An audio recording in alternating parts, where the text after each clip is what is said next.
On Beyond Stardom this time, we peer behind the public facades of 5 of the world's most successful celebrities.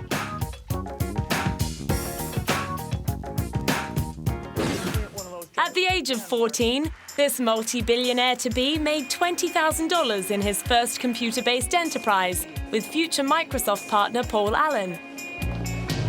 As a teenager, Bill Gates was also very active in the Boy Scouts, reaching the organization's second highest rank of Life Scout. And the Scouts' motto, "Be prepared," certainly stood the whiz kid from Seattle in good stead as he set about cornering the global PC operating systems market. However, his commitment to doing a good turn daily seemed to fall by the wayside as he developed a reputation as a ruthless and sometimes hostile businessman who would stop at nothing to beat the competition.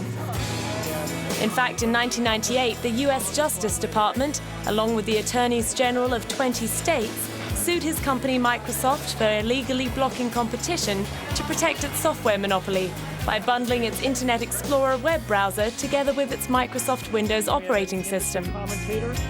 Bill was called to make a deposition to the court and was widely criticized for being evasive and unresponsive. In the end, Microsoft got little more than a slap on the wrist, and Bill's empire continued to expand at such a rate of knots that by 1995, at the age of 40, he'd become the world's richest man.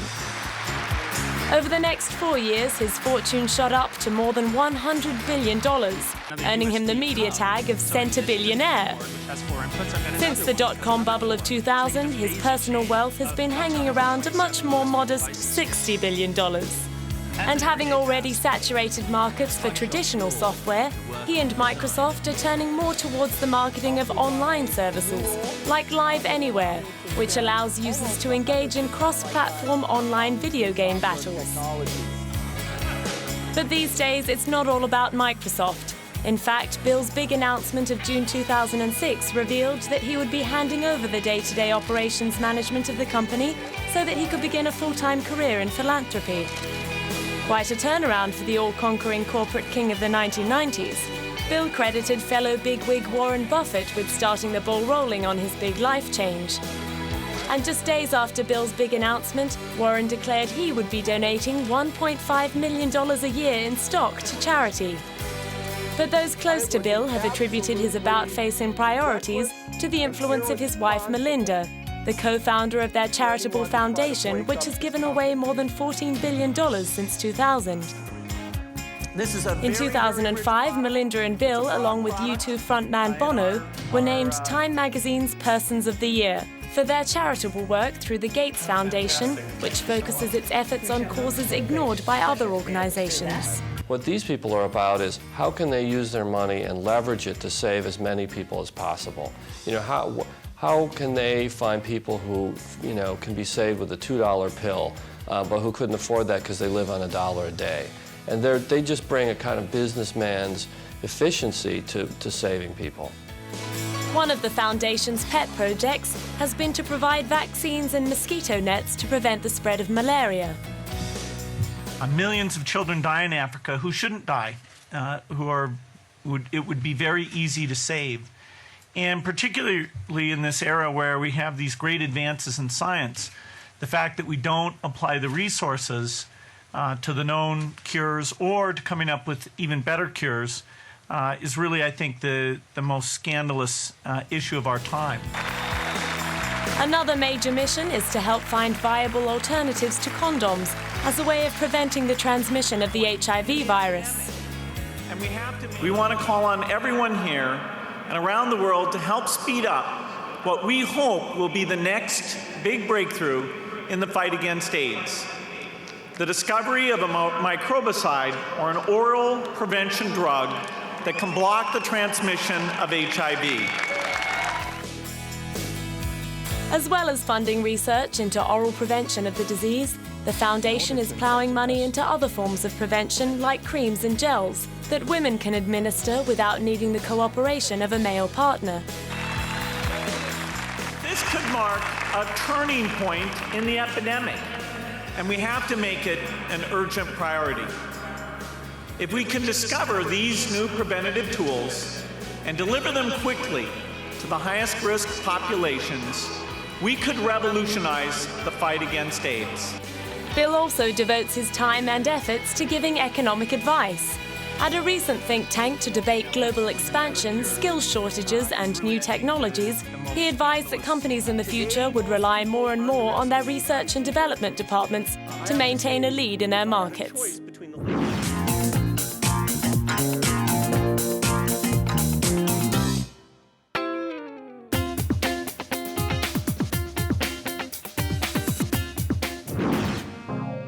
This fashion icon allegedly mistook the leader of Britain's opposition, David Cameron, for a plumber at a 2007 charity dinner.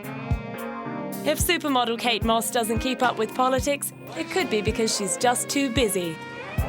Ranked as the 99th richest woman in England, she squeezed in enough assignments between July 2006 and July 2007 to pull in more than £9 million, putting her earning power just below that of top-grossing model Gisele Bündchen. Not bad going for a catwalk veteran of 34, whose career was all but over in 2005 after snaps of her apparently doing cocaine made it onto the front page of a British tabloid. With police on her tail, Kate fled to France, and the modelling contracts with the likes of H&M, Chanel and Burberry dropped like flies. Having pulled through years of speculation about her alleged drug and alcohol abuse, it seems she was finally done for. Until a swag of influential friends and colleagues whipped up a groundswell of support. Designers Stella McCartney and Alexander McQueen, along with French actress Catherine Deneuve and ex-boyfriend Johnny Depp, all spoke out in her defence. And by the middle of 2006, she was back in everyone's good books and starring in an internet ad for lingerie firm Argent Provocateur that proved so popular it crashed the site. Kate Moss has got something that no one else has got, and no one else can find it, and so that's why they use Kate, because she's the best at what she does. The ad's director, Mike Figgis, was equally gushing. Without a doubt, she's the best model I've ever worked with, you know. I mean, all you really have to do is get the light right, and then she hears the shutter, and every time the shutter goes, she gives you another look. You don't have to ask for it. And then if you ask for something, she'll give you that too.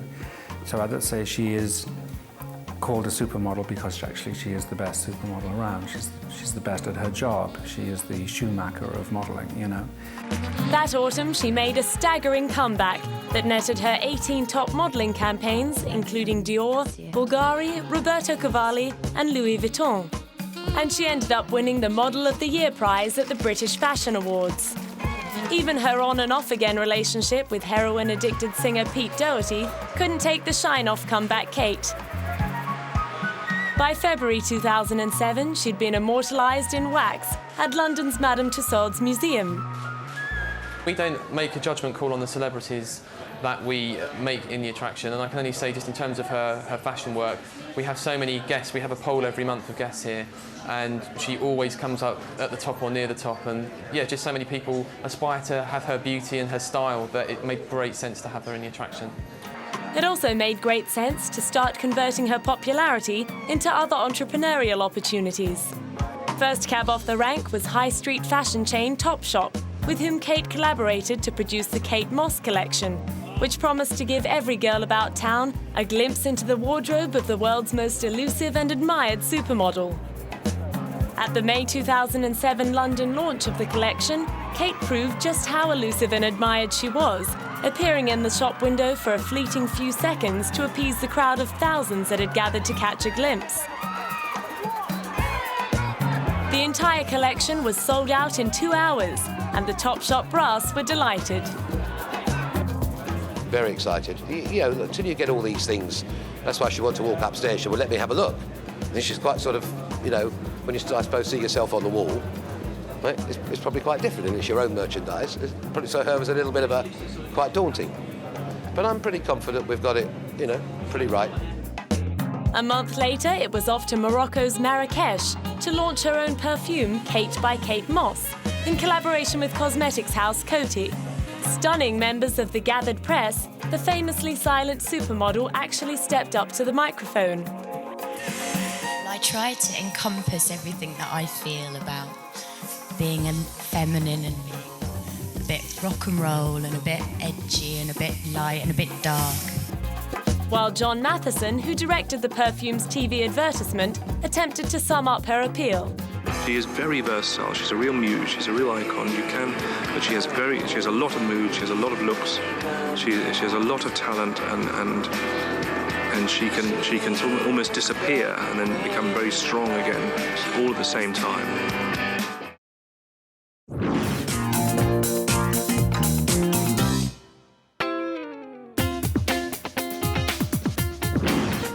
Dancer with Wolves decided to pursue a career in acting after a chance meeting with Richard Burton, who advised him to go for it.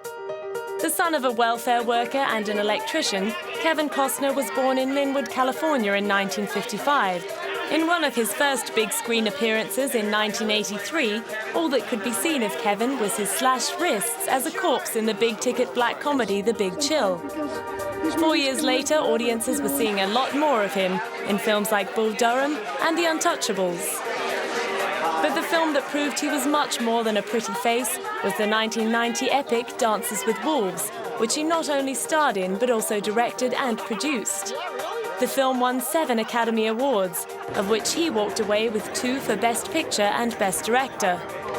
He followed up with starring turns in 4 more major successes, consolidating his status as one of Hollywood's hottest properties.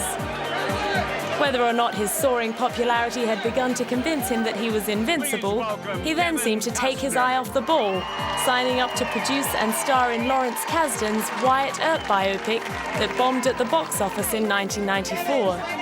The same year, he divorced his wife of 16 years, Cindy Silver, the mother of his 3 children.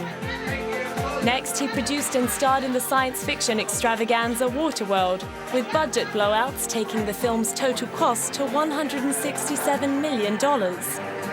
He then gave up the chance to star in the successful thriller Air Force One to make The Postman, which earned scathing reviews for its bogus sentimentality and mawkish jingoism.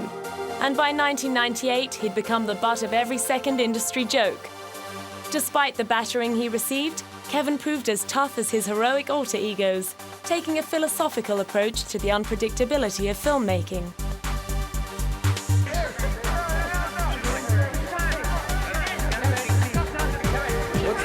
I don't think any difference, really. I think that, even a bad film is hard work. Good film, it's hard work. Big money, the days are long. Little money, the days are just as long. I think, what's hard to spend time on a movie that doesn't come out the way you want it. That's what's hard. Instead of the blockbusters he was used to making in the 80s and 90s, he suddenly found himself producing and starring in smaller independent movies, like 2003's Open Range. As a storyteller, I kind of have those feelings. I get really excited when I'm going to show something that I've made for the people. And in 2005, he was just as passionate about opening the upside of anger at the independent film festival Sundance.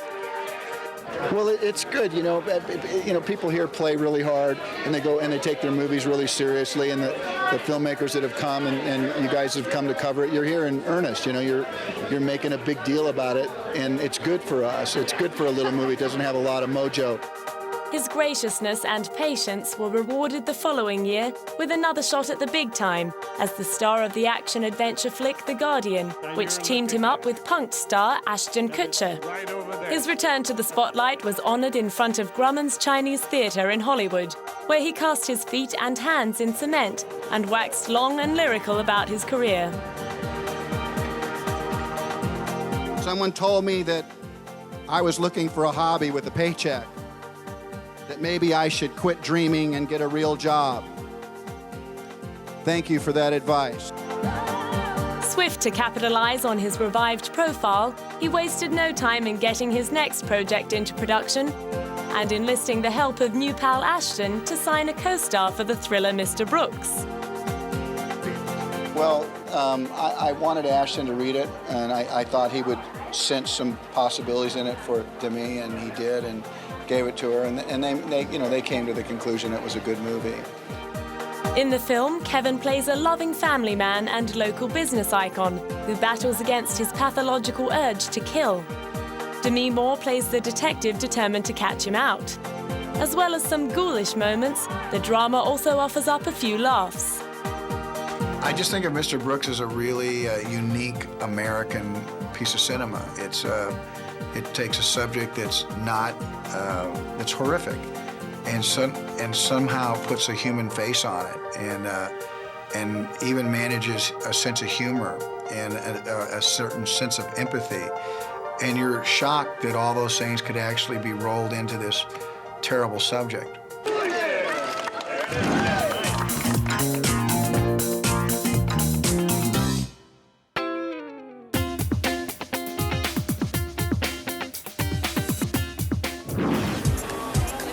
This actor-producer was snapped having her feet sucked by her rock star husband aboard a yacht in Sydney Harbour in December 2007.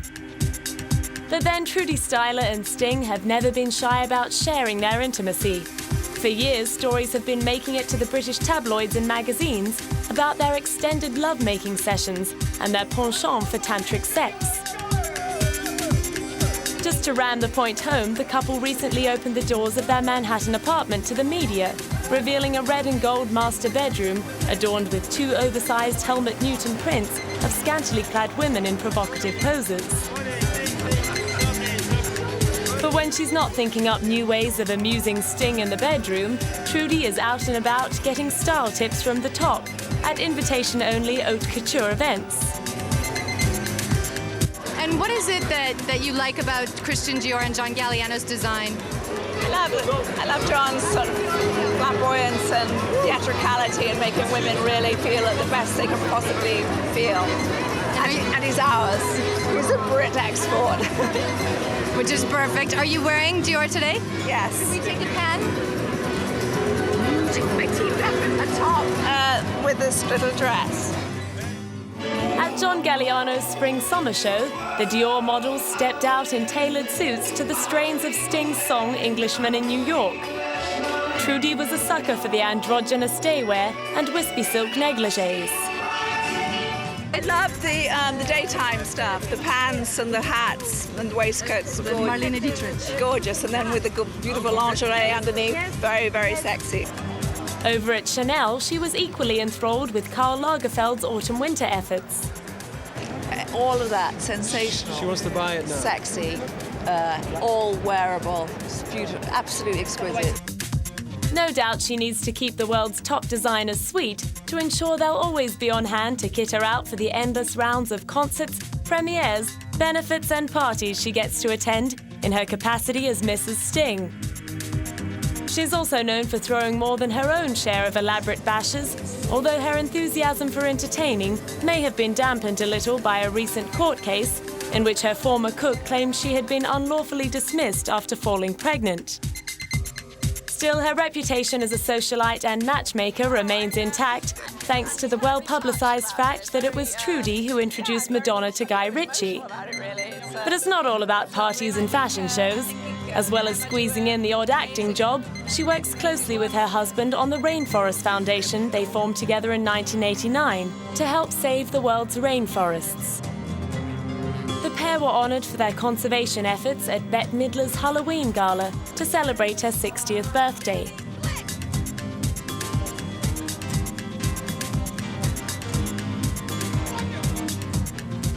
On behalf of New York Restoration Project and everyone who loves our planet, fabulous wardrobes, and everyone who respects their fellow man and their wardrobe, I am proud to present them with the Wind Beneath My Wings Leadership Award for 2005. Sting and Trudy Styler. It's long been an ambition of Trudy's And Sting's. to be the wind beneath Bette's wings. So bring on the fanfare. Bring on the fiddlers. Let's raise our glasses to the divine Bette Midler! Over the years, they've proved themselves to be a bona fide double act. After living together for 10 years, they married in 1992 and have 4 children. The birth of their first was included in Sting's film Bring on the Night. A producer in her own right for many years, Their recent collaboration on the Robert Downey Jr. film, A Guide to Recognizing Your Saints, was a first for Sting.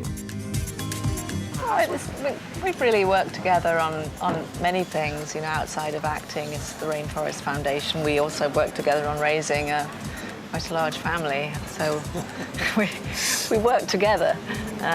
Didn't seem different in any way, really.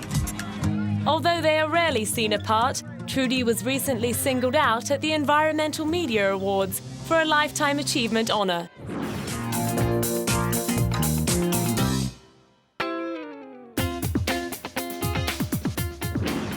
This Emmy Award-winning Canadian actor began his performing career at the age of 8, appearing in television commercials. As a child, his actress mother would read him fairy tales and Enid Blyton books, finding different voices for each of the characters. Mike Myers inherited her characterization skills, and during his 6-year tenure on NBC's Saturday Night Live program, he breathed life into a host of legendary crack-ups, such as Dieter, Linda Richman, and Wayne Campbell, who went on to become the star of his 1992 film Wayne's World, which spawned the catchwords "not" and "schwing."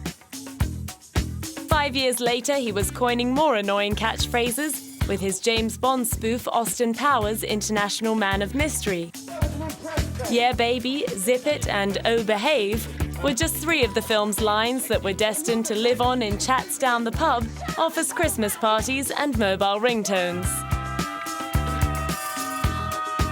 The film, which he wrote, directed, starred in, and produced along with Demi Moore, only made a modest impact at the box office, but by the time it was released on DVD in 1998, it had become a cult hit, paving the way for the sequels The Spy Who Shagged Me in 1999 and Goldmember in 2002, which raked in nearly $300 million worldwide.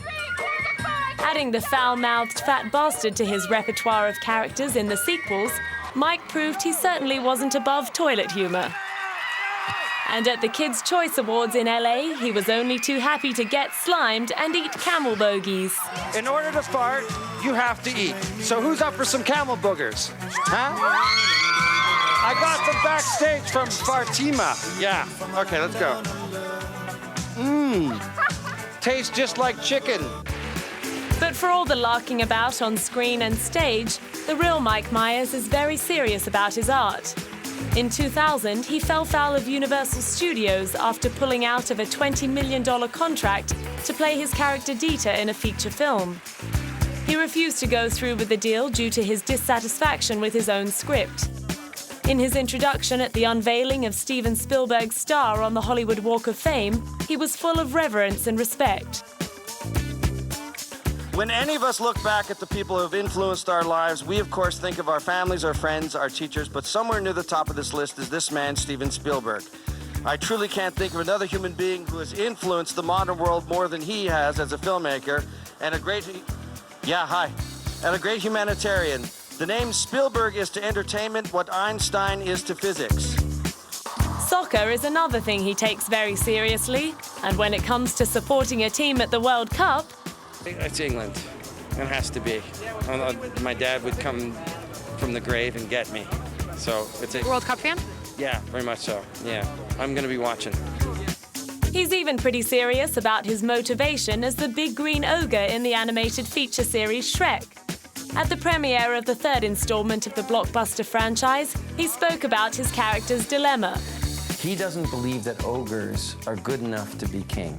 He doesn't believe that ogres are good enough to be a father. He is believing what people have said about him, who have prejudged that he's an ogre. And this is his journey.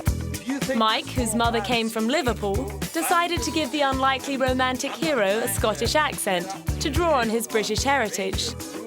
Having already stepped up to the microphone for 3 features and a television special, he is happy to keep providing the voice of the gentle giant for as long as DreamWorks will have him. And with a supporting cast that includes the likes of Antonio Banderas, Julie Andrews and John Cleese, it must be hard to choose his favourite castmate. I think for me personally, John Cleese, because he's such a hero. You know, I grew up in a house with Python and Peter Sellers and Julie Andrews, of course, and so it's an embarrassment of riches. I think this is the best.